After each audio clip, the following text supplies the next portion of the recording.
At the beginning of the film, we are shown childhood videos of Richard and Anthony. They are brothers and love each other very much. Richard takes great care of his younger brother Anthony because Anthony was mentally weak. But as time passed, they grew up, and Richard joined the army, leaving poor Anthony alone. The scene cuts to the present time, where we see that Richard has returned to his town. In the town, where everyone is happy, Richard is not. He seems angry as if he has come to do something dangerous.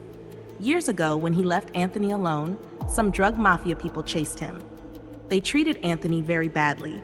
They got him drunk, abused him, and it didn't stop there. It continued for years. As soon as Richard found out about this, he immediately took leave to avenge his brother and return to his town. As soon as he arrives, he tells his brother, "Don't worry, no one can look at you with bad intentions because I am back." We see that these two brothers were living in a small farmhouse. In the morning, he goes to a cafe to find his brother's perpetrators. The cafe belonged to the leader of the drug mafia. He sees a man named Herbie in the cafe who works as a drug supplier. Richard kept staring at him for quite a while. The man also asked Richard, "Hey, what's the matter?"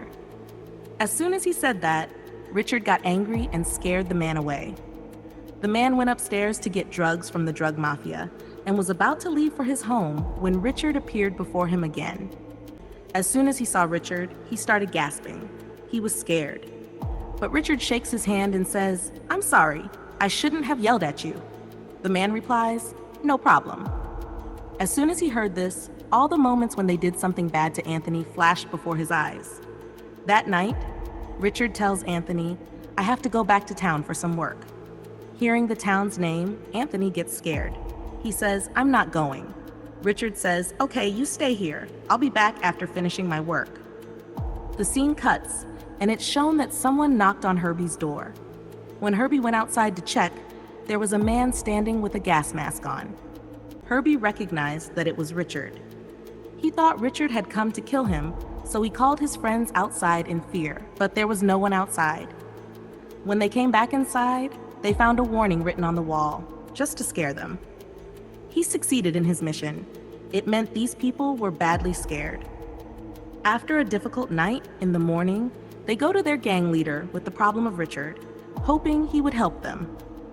Richard had turned the gang leader's face into a clone. He didn't know about it because he was drunk that night. Herbie tells him that all this is Richard's doing, Anthony's brother, who has returned to take his revenge. Hearing Anthony's name, the leader was also shocked because he had tortured Anthony the most. While they were talking, another group of their members arrived, who were also in the same condition as the gang leader. They were not only scared, but also angry and in pain because the entire town feared them, and now someone was scaring them. Surely there was some big support behind this.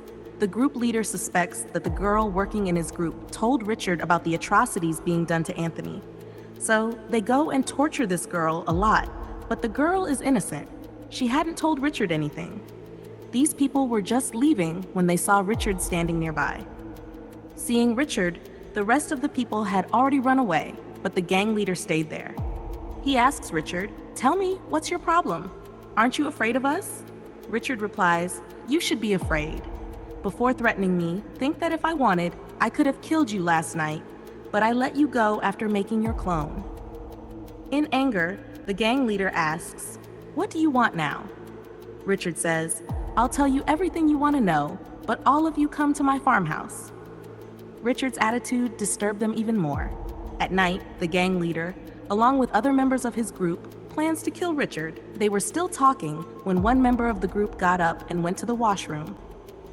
After a long time, they go to check the bathroom and find the body of their companion, who had been killed with an axe, and behind him was written, "One dead," meaning one down. These people who were planning to kill Richard were shocked to find that Richard had already killed one of their men before they could even plan. Now, the gang leader was also getting scared. They spend the night in sorrow, but in the morning, the gang leader, along with the other members of the group, goes to Richard's farmhouse to kill him. He had kept a rifle to kill Richard.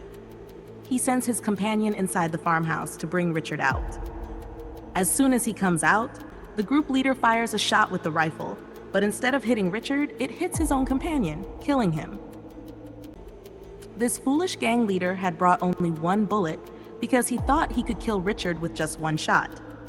Now, he didn't even have a weapon. Unwillingly, they have to go back to the town to save their lives. Unfortunately, after a short distance, their car runs out of fuel. They stop at a petrol pump to refuel, but by this time, they were in a terrible state due to fear. One of their companions, who was very scared, didn't want to go back on the round because he knew Richard would surely come there to kill them, so he suggests they go somewhere else. But no one was ready to go with him, so he leaves them alone. They get another bad news. Their car has now broken down. Unwillingly, they have to walk the rest of the way on foot. They decide to stay together because they knew their chances of survival were higher if they stayed together. On the way, the last few people reach the gang leader's house. He was hiding in his house, but not in the upper part, now in the kitchen. Here, he puts their drugs into their kettle. These people make tea in the same kettle and drink it. After that, their condition worsens. The dose of the drug was too high, causing them to pass out. They were writhing like fish out of water. This time, Richard tortures them a bit to make them feel his brother's pain. Then, he takes the gang leader to another room, ties a shopkeeper to his head, shoots him in the head and kills him. After that, he goes to Herbie. He doesn't kill Herbie, but tells him, "You look a bit better among all of them, so I won't treat you as badly as I did them. But yes, for this, you have to cooperate with me." As soon as he says this, Richard opens the suitcase, which had the body of his companion, who had left them in the morning and fled to the other side of the town. Seeing this, Herbie gets even more scared and agrees to help Richard. Richard needed to find another member of his group, whose name is Mark. Herbie gives Richard his address, and as soon as he gets the address, Richard hugs Herbie. He didn't hug him for friendship, but to kill him with deceit. He stabs Herbie in the back and kills him. After the scene cuts, in the next scene, we see that Richard, with his brother Anthony, has come to Mark's town. Here, he first sees Mark's children, to whom he gives a knife and a mask and says, "Go, son, take this to your home and say, 'The soldier gave this.'" As soon as they go home, they give the knife to Mark. Seeing this, Mark gets scared and takes the kids in the car, where the soldier Richard meets the kids. He knocks on the door at home and tells his wife, "When Mark comes, tell him Anthony's brother Richard came." When he comes home, Mark's wife tells this to Mark. And as soon as he hears Anthony's name, his mind goes blank. He too could see his death approaching. That's why, before dying, he tells his wife the truth, that Anthony was a small member of their group. All the members of the group used to abuse him and make him take drugs, and he couldn't do anything because he was a little crazy. Mark tells his wife, "Believe me, I never did anything wrong with him. I never mistreated him. But yes, my only mistake is that I didn't stop the wrongdoings. And by doing this to me, this evil grew so much that one day the members of the group gave him an overdose of drugs. At that time, Anthony was screaming and calling for his brother, but all these people told him to shut up. If you scream too much, your brother will be shot and he will die." In the middle of all this, when they didn't feel satisfied, they locked him in a dangerous and dark room, where Anthony hanged himself and died.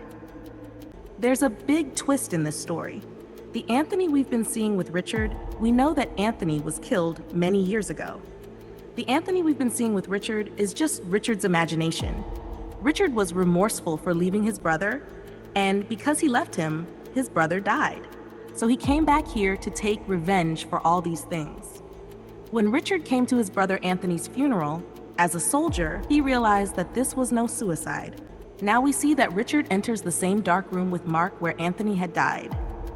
Angrily, he asks Mark to tell him what happened the day his brother died. Mark recounts the same story he had just told his wife. He apologizes to Richard and insists that he never wronged Anthony, though he admits his mistake was in not stopping the others. Richard replies, "I've avenged everyone's wrongdoings, but who will avenge mine?"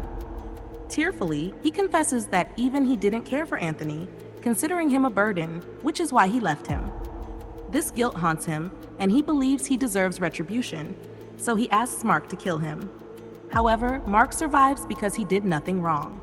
As he heads back home, the story concludes.